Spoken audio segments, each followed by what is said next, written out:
សូមជូនរឿងនាងនេះចង្ក្រានកាលនោះមានមហាសេដ្ឋីម្នាក់ពោះម៉ាយបានរៀបការជាលើកទី2ជាមួយនឹងស្រីម្នាក់ដ៏ល្អឯកធ្វើជាភរិយានាងនោះមានកូនស្រី2នាក់មានមុខដូចគ្នាបេះបិទចំណែកលោកសេដ្ឋីមានកូនស្រីដើមម្នាក់ដែលមានលក្ខណៈសុភាពរាបសារហើយស្រឡាញ់ម្ដាយចុងដូចជាម្ដាយខ្លួនបង្កើតប៉ុន្តែនាងម្ដាយចុងដែលជាអសប្បុរសក៏តែងចំណានធ្វើបាបនាងកូនដើមជាអណែកហើយបានដាក់កម្រិតឲ្យបំពេញមុខការគ្រប់ចម្ពោះនៅក្នុងផ្ទះគឺឲ្យជូតក្តារលាងចានបោកអ៊ុតខោអាវជូតសម្អាតបន្ទាប់ខ្លួននឹងកូនសំណប់ទាំងពីរហើយចាត់ឲ្យនាងដេកនៅតែក្នុងជង្រុកលើចម្បាំងដ៏ស្គៀបរមាស់នាងកញ្ញានេះមានទុកក្រំគ្រាក្នុងខ្លួនតែឯងនាងពុំហានជម្រាបលោកបិតាឡើយដោយមានសេចក្តីកោតក្រែងដល់ម្ដាយចុងពេលធ្វើការនាងកញ្ញាតែងនៅពួនធ្វើតែម្នាក់ឯងក្នុងផ្ទះបាយហើយដូច្នោះហើយទើបនាងបុត្រីច្បងបានសន្មត់ហៅចំអកថានាងកញ្ចេះចង្ក្រានប៉ុន្តែនាងបន្ទាប់ហៅថានាងនាយចង្ក្រានពិតមែនតែនាងមានសម្លៀកបំពាក់ពុំកប់បីគង់នាងនៅល្អឆើតជាងបងជាបុត្រីម្ដាយចុងទាំងពីរសម័យមួយព្រះរាជបុត្រព្រះចៅសោយរាជបានប្រកាសអញ្ជើញអស់ពពួកកញ្ញាទាំងឡាយដែលជាបុត្រីមហាសេដ្ឋីនិងនាមមើលធំតូចទាំងឡាយចូលមករាប់កំសាន្តនៅក្នុងព្រះរាជដំណាក់នាងកញ្ញាបុត្រីចុងរបស់មហាសេដ្ឋីក៏ត្រូវគេអញ្ជើញទៅដែរព្រោះនាងទាំងពីរនេះមានឈ្មោះល្បីឯកក្នុងនគរនាងទាំងពីរក៏បានប្រុងប្រៀបសម្លៀកបំពាក់យ៉ាងល្អទុកជាមុនស្រេចលំដាប់នោះហើយដែលនាងនាយចង្ក្រានត្រូវទទួលងារអ៊ុតសម្អាតសម្លៀកបំពាក់ឲ្យបងមេដាបានប្រាប់ឲ្យគេអញ្ជើញជាងមកកាត់បូសក់ឲ្យបុត្រីទាំងពីរនឹងតែងខ្លួនតាមសម័យពេលនោះបងទាំងពីរក៏បានប្រាប់សេចក្តីអំពាវនាវរបស់ព្រះអង្គម្ចាស់ដល់នាងនាយចង្ក្រានហើយក៏បានអនុញ្ញាតឲ្យនាងកាត់សក់កន្ទ្រឹងនោះចោលចេញជាមួយផងកំពុងកាត់នាងបងទាំងពីរក៏និយាយចំអកទៅថាយើងមាននាយចង្ក្រានតែងខ្លួនទៅព្រះរាជដំណាក់មហោស្រពដែរអោះយ៉ាងណាទៅបើគេឃើញស្រីកញ្ចេះចង្ក្រានមកច្បុកក្នុងហ្វូងអ្នកមានមុខមាត់ធំធំយ៉ាងនេះនាងនាយចង្ក្រាននឹកខ្មាស់សម្ដីបងណាស់ប៉ុន្តែនាងពុំមានតបដោយកំហឹងសោះនាងគ្រាន់តែអង្វរថាសូមបងកុំចំអកឲ្យខ្ញុំតែប៉ុណ្ណេះ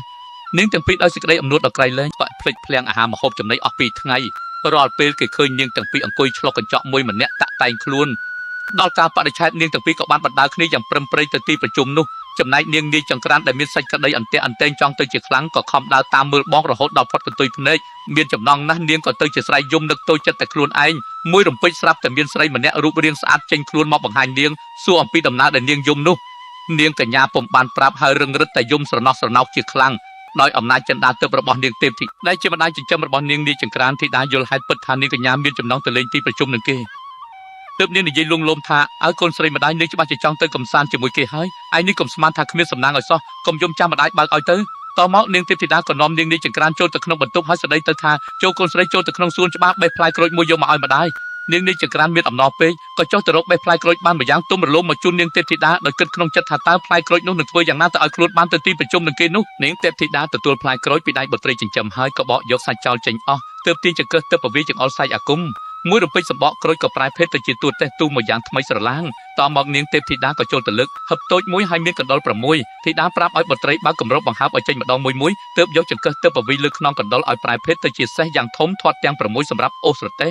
បានដូច្នោះហើយនាងកញ្ញាក៏ស្ដីទៅធីតាជាមេដាចិញ្ចឹមថាចាំខ្ញុំទៅរកចាប់កណ្ដុរប្រាញ់មួយមកជូនដើម្បីសែកឲ្យបានជាអ្នកបរទេស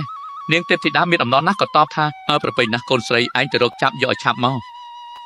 នាងនាយចង្ក្រានក៏បានទៅយកទ្រង់អង្គប់កណ្ដុរប្រែងមួយដែលមានកណ្ដុរ3នៅក្នុងនោះមកឲ្យមេដាទេពឬយកមួយមកសែកឲ្យទៅជាអ្នកបរទេសម្នាក់យ៉ាងចំណានហើយនាងធីតាបង្គាប់ទៅបុត្រីទៀតថាចូលកូនរត់ទៅក្នុងសួនច្បារឯងនឹងបានប្រទះឃើញបង្គួយ6នៅជើងរបងចូលឯងចាប់យកមកឲ្យឆាប់នាងកញ្ញាស្ទុះរត់ទៅរកឃើញហើយក៏ចាប់យកមកជូនមេដាហើយសែកមួយរំពេចឲ្យទៅជាអ្នកបម្រើទាំង6យ៉ាងរំទុំស្រេចហើយនាងទេពធីតាប្រាប់ទៅបុត្រីថាឥឡូវបានហើយចូលកូនទៅលេងនឹងគេចុះនេះបុត្រីស្រីដីថាអ្នកម៉ែឲ្យកូនទៅទាំងកខ្វក់យ៉ាងនេះហើយដូច្នោះព្រាមនាងទេពធីតាក៏យកចង្កឹះទៅពាល់ទៅលើខ្លួននាងមួយរំពេចសម្លៀកបំពាក់ចាស់ក៏ប្រែភេទជាថ្មីហើយអង្គនាងក៏ស្រោចស្រពទៅដោយគ្រឿងអលង្ការមានខ្សែដៃមាសពេជ្រចិញ្ចៀនភ្លឺចិញ្ចាចធីតាហុចស្បែកជើងកែវមួយគូឲ្យបុត្រីពាក់ហើយផ្ដាំផ្ដាច់ថាចូលកូនកុំនៅឲ្យហួសដល់អាត្រៀតបើកូនមិនត្រឡប់មកឲ្យទាន់ពេលវិញទេប្រទេសនោះមុខជាទៅជាសម្បកក្រូចសេះទៅជាកណ្ដុរបំរើទៅជាបង្គួយហើយសម្លៀកបំពាក់ថ្មីក៏ទៅជាចាស់ដូចដើមវិញនាងបុត្រីទទួលពាក្យនាងទេពធីតាថានឹងវិលមកឲ្យទាន់ពេលវេលាដូចបណ្ដាំដល់ក្នុងព្រះរាជដំណាក់អ្នកផងបានឲ្យដំណឹងដល់ព្រះអង្គម្ចាស់ថាមានព្រះនាងកត្រីម្នាក់ជារទេះទូចូលមកដល់ហើយលើកដូច្នោះព្រះអង្គម្ចាស់ក៏យាងចេញមកទទួលព្រះអង្គម្ចាស់ទ្រង់ហុចដៃទទួលនាងឲ្យចុះមកដីហើយទ្រង់អញ្ជើញចូលទៅក្នុងមន្ទីរកំសាន្តមួយរំពេចសូរសំឡេងភ្លេងក៏ស្ងាត់ស្ងៀមគេលើតែសូរមាត់សរសើរគ្រប់គ្នាចំពោះសេចក្តីល្អឆើតរបស់នាងនាយចង្ក្រានដាច់គេឯងកុំថាឡើយដល់ទៅព្រះរាជាដែលទ្រង់ជរាទៅហើយនោះក៏គង់តែទ្រង់កយគុណតតរំពេញមកលើរូបនាងហើយទ្រង់សរសើរចំពោះភ័ក្រព្រះអគ្គមហេសីថាគល់តាំងពីឡើងសោយរាជសម្បត្តិមកពុំដែលបានប្រទះឃើញកញ្ញាស្រស់ល្អឆើតយ៉ាងនេះសោះ ស្រីទាំងអស់ខំផ្អៀងផ្អងកយគុណសម្លៀកបំពាក់ផ្លៃរបស់នាងពំដាក់ភ្នែកសោះខ្លះខំចំណាំគំរូដើម្បីនឹងជួលជាងដៃឯកឲ្យកាត់តាមនៅពេលដែលត្រឡប់ទៅផ្ទះវិញព្រះអង្គម្ចាស់បានអញ្ជើញឲ្យនាងអង្គុយនៅកន្លែងដ៏ឧត្តមហើយក៏ទ្រង់អញ្ជើញឲ្យក្រោកឡើងរាំជាមួយព្រះអង្គភ្លឹកនឹងអង្គនាងព្រះអង្គម្ចាស់ភ្លេចទាំងសោយចំណីផ្សេងដែលគេលើកយកមកថ្វាយនាងកញ្ញាក៏បានក្រោកដើរទៅជិតបងស្រីទាំងពីរដែលភាំងពុំស្គាល់នាងដល់បន្តិចសោះហើយកំណត់ទទួលសេចក្តីរាក់ទាក់យ៉ាងស្និទ្ធស្នាលបន្តិចមកនាឡិកាចង្អុលម៉ោង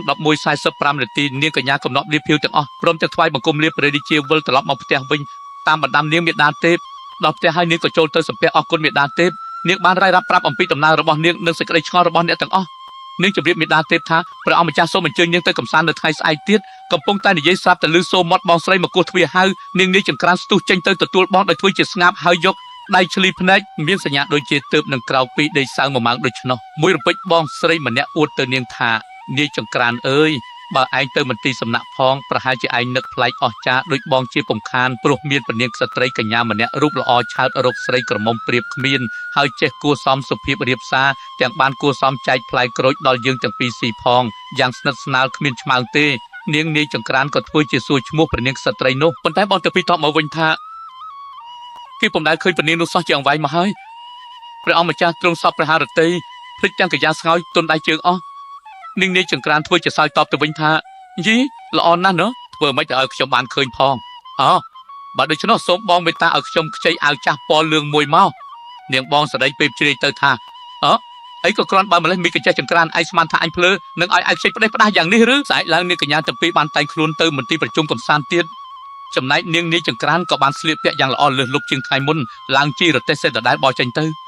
ព្រះអង្គម្ចាស់ពេញទៅដោយសេចក្តីត្រេកត្រអាលក៏បានមកអង្គុយជិតប្រគាពិភាក្សានឹងនាងនាយចង្ក្រានក្សត្រីយ៉ាងស្និទ្ធស្នាលសប្បាយហួសប្រមាណនាងកញ្ញាភ្លេចពាក្យបណ្ដាំមេដាទេពលុះនាឡិកាវាយម៉ោង 12 គត់នាងស្មានតែម៉ោង 11 ប៉ុណ្ណោះប៉ុន្តែមួយរំពេចមកស្រាប់តែនាងក្រោកឈរឡើងសំពះកំណប់លាភ្ញៀវ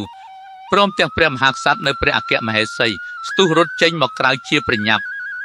ឆ្ងល់ពន់ពេកព្រះអង្គម្ចាស់ក៏ដេញតាមនាងមកក្រៅប៉ុន្តែទ្រង់តាមពុំទាន់នាងប្រហែលដូចព្រួញនាងកញ្ញាផ្លោះស្បែកជើងមួយចំហៀងធ្លាក់នៅលើឥដ្ឋ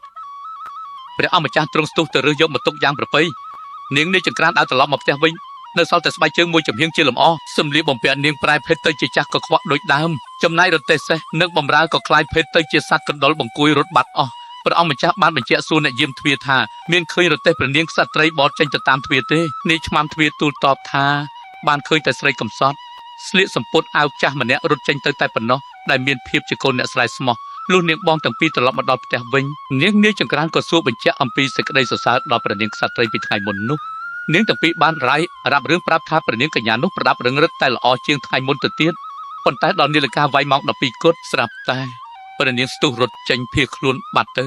ៅហើយដោយរហ័សពេកព្រះនាងក៏របូតស្បែកជើងម្ខាងធ្លាក់នៅលើឥដ្ឋព្រះអង្គម្ចាស់ក៏បានរើសស្បែកជើងកៅនោះទុកហើយទ្រង់សពព្រះハរតីទៅដល់ព្រះនាងជាខ្លាំងសឹងផ្ទុំពំលក់រំលងប្រមាណថ្ងៃក្រោយមកដល់សេចក្តីអន្ទះអន្ទែងទប់ពំបានព្រះអង្គម្ចាស់ក៏បានអំពាវនាវគ្រប់តំបន់ដល់កញ្ញាទាំងឡាយដែលមានទំហំជើងត្រូវនឹងស្បែកជើងនោះនឹងបានឋានន្តរជាទីអគ្គមហេសីក្រុមព្រះញាតិវង្សទាំងអស់បាននាំបុត្រីមកលជើងនឹងស្បែកជើងនោះប៉ុន្តែពុំមានត្រូវដល់ម្នាក់សោះបន្ទាប់មកដល់វេនពួកបុត្រីឧត្តមមន្ត្រីរហូតដល់មន្ត្រីជាន់ទាបប៉ុន្តែពុំមានលំមជើងសោះគេក៏បាននាំបុត្រីលោកមហាសេដ្ឋីទាំង3យកទៅឲ្យលទៀតលោកឃើញបងប្រឹងសោកពុំចុះនាងនាយចង្ក្រានបន្លឺវិចារដោយស្គាល់ជាក់ជាស្បែកជើងរបស់ខ្លួនឡើងថាមើលឲ្យខ្ញុំល្មើតើប្រពៃទេ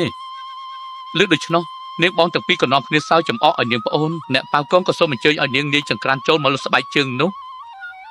ះនាងកញ្ញាក៏បានចូលទៅអង្គុយនៅកន្លែងដ៏សមគួរមួយហើយនាងតម្រួតក៏ទាញស្បែកជើងយកមកឲ្យនាងពាក់ឡនាងកញ្ញាទទួលសពរបានមកពាក់ត្រូវខ្លំគ្មានចន្លោះអ្នកទាំងអស់ព្រមទាំងបងស្រីទាំងពីរក៏នាំគ្នាភាំងឆ្ងល់សម្លឹងមើលមុខនាងនាយចង្ក្រានភ្លឺដើម្បីសហេតុឲ្យរឹងរិតតែប្រកាសឡើងនាងក៏ដកទាញយកស្បែកជើងដូចគ្នាមួយចំហៀងទៀតពីហៅប៉ៅមកពាក់បង្ហាញអ្នកទាំងអស់ឲ្យឃើញជាក់ថាជារបស់នាងពិតហើយកាន់តែស្ងេចវាសនានាងទៅទៀតមួយរំពេចនាងទេពធីតាជាមេដាចិញ្ចឹមក៏បានមកដល់ទីនោះនាងយកចង្កឹះទឹកពលទៅលើសម្លៀកបំពាក់ប្រាណនាងមិនបានទាំងមួយចំទាស់ដៃផងស្រាប់តែសម្ពុតអាវចាស់ក៏ខ្វក់ប្រែភេទទៅជាហូលដិនចោលបាប់ដល់ភ្លឺរលើបរលោងប្រដាប់នៅខ្សែមាសពេជ្រស្រោចស្រពទាំងកាយនាងធ្វើឲ្យនាងបងទាំងពីរស្គាល់ជាក់ថា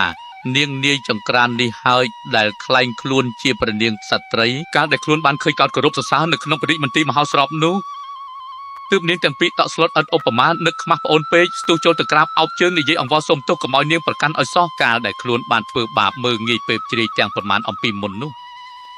នាងនាយចង្ក្រានក៏ចាប់លើកបងទាំងពីរឲ្យក្រោកឈរឡើងហើយនិយាយរាក់ទាក់បញ្ជាក់ថាខ្លួនគ្មានកំហឹងគំនុំគុំគួនអ្វីឡើយគឺពិតជានៅស្រឡាញ់បងដោយបងបង្កើតពោះមួយជីវិត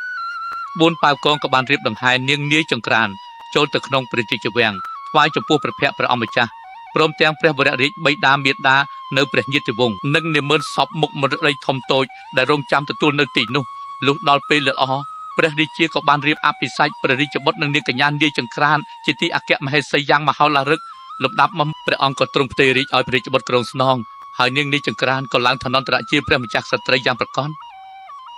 ព្រះនាងក៏បាននាំបងស្រីទាំងពីរចូលទៅនៅក្នុងមហាប្រាសាទជាមួយហើយនៅថ្ងៃអភិសេកជាមួយនោះព្រះនាងក៏បានរៀបការបងទាំងពីរនាក់ឲ្យទៅនិមន្តកំឡោះឯកយ៉ាងស្តុកស្ដំអង្គអាចក្នុងព្រះរាជវាំងជាស្រេច